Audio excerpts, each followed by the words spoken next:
about the whole international newspaper. Medias, they don't carry the news. International disgrace.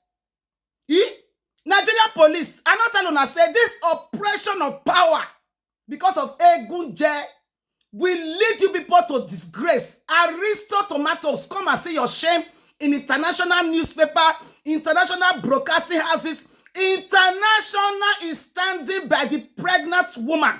Nobody is jailed because she complained about a brother that a brother. Nobody. Look at everything they don't reject for the whole world. Then Nigeria they carry.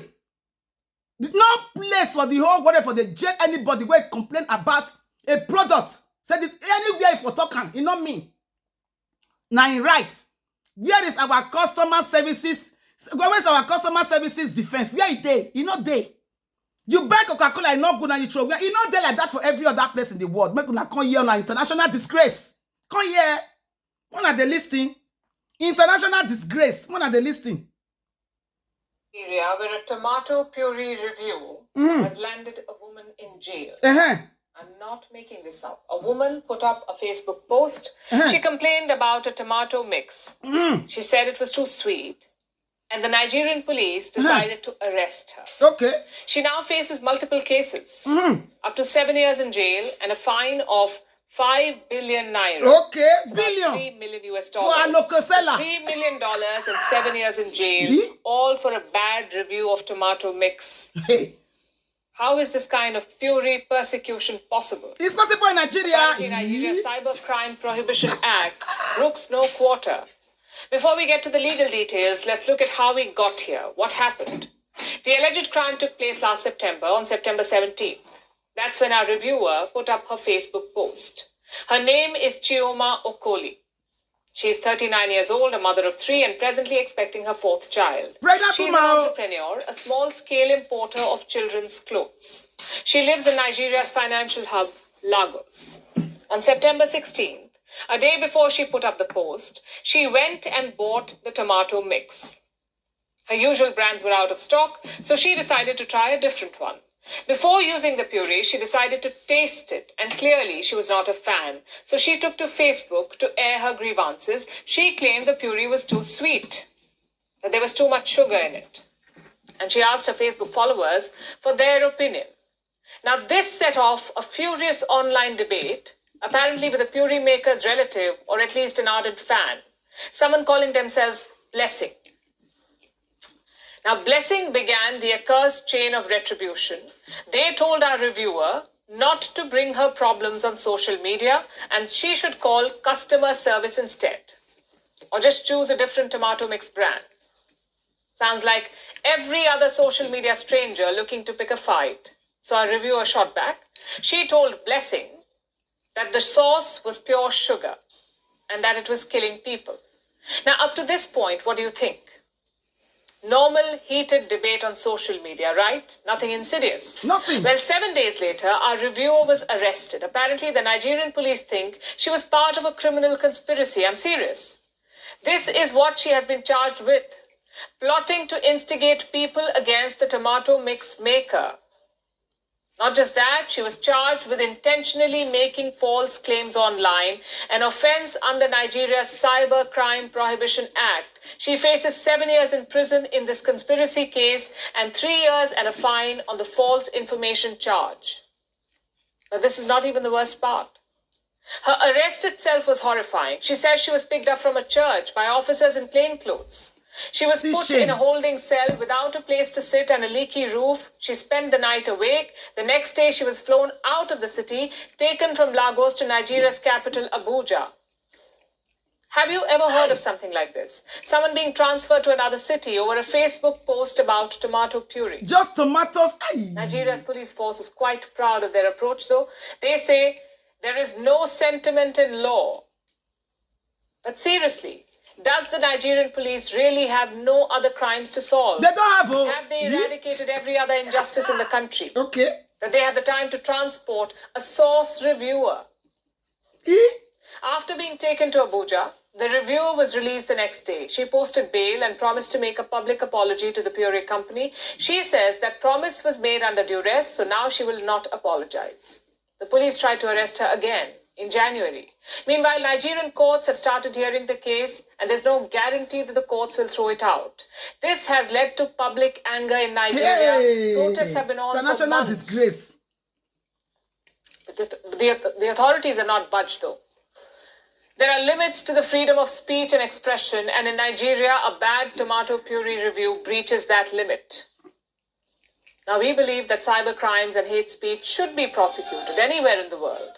But this does not sound like one of those incidents. It's a farce, a vegetable vendetta. And a company being too sensitive and vindictive. No one should be fined or jailed for a bad review. At all. Hopefully, Nigeria's courts recognize this for what it is. Hey, A case of sour grapes. Hey. Should I say, rotten tomatoes. Now so we there for you. Oh. You never know. Say now so we there. Even the judge go still judge and say she's guilty. Money, once Eristo now don't carry money give judge. Ija don't say Chioma, you are guilty, you are accepted. Don't come say make a local seller. Woman where they sell a local. A local children and local now she they sell. Don't come say make she come pay 5 billion. Not hear the shame everywhere. Mona listen to this one now. Eristo Foods, after she posted a review of one of its tomato paste products on Facebook, has gained global attention with several international media houses, including CNN, New York Post, Daily Mail, and Daily Star reporting on the story.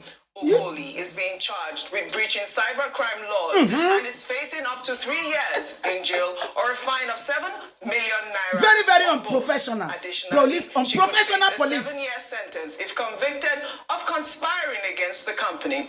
Eristo Foods Limited is also suing Okoli for damages of 5 billion naira, citing reputational damage and loss of supply. Okoli's case 5 billion. Protest in Lagos after the company's founder, Eric Umwafia, refused to budge in a recent documentary by Adeswa Giwa Osage, saying that he won't drop the lawsuit against Okoli and that he would rather die than allow someone tarnish his image despite several interventions. Now, over to you, our woman in the front. I mean, look at Chioma and Eristo Foods. We thought that, it was just a story, but you can see it's not just Nigerians that are fighting for Chioma at this point. It has gained global attention. We have seen it everywhere at this moment. But I think for me, the most disheartening part of the whole story is that our police force is involved in this case. Yeah, they get sad, Oji, and I want to first say kudos to the Nigerian media. Yeah. Before it went abroad, we had done our due diligence in ensuring that this matter was on the front burner, and to be fair, it was fair as well. So hearing from both Chioma's side and also granting interviews to Mr. Umeofia of Eristo Foods.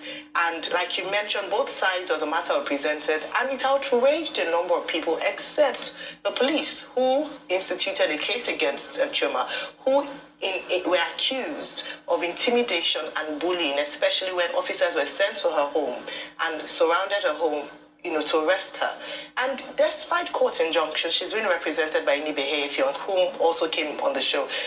They went ahead to say that they were going to press charges and so on and so forth. It's quite shameful to then see the response of the rest of the world agreeing with a number of people in Nigeria who, common sense alone, said this is not the way to go about it. Number one, it is sad to see in Nigerian business, because I must say that Eristo Foods is an indigenous business, and by Nigerians, especially in this time and season where businesses are closing down, to see damages to a Nigerian business, it is hurt. And I don't think it's not Chioma's fault.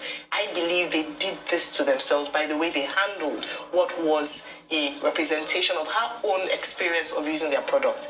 You have to understand that when it comes to customer reviews, not everybody will like your products. That is the truth, male or female.